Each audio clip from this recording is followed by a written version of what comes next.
freezer, nice and cold, and one ordinary microwave. Let's see what happens when you put a bottle of beer in a microwave and then turn it on. Whoops.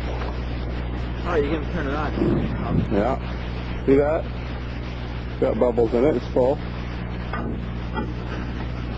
Okay. The bats would like to see what happens here. I'll set her for maximum.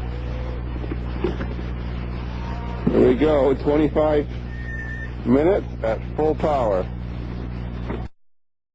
Mike, you better get away from that microwave. It's been going for about 10 minutes now. That beer bottle is going to explode any second.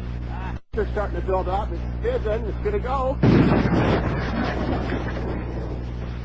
Oh, Mike, you're lucky you weren't there.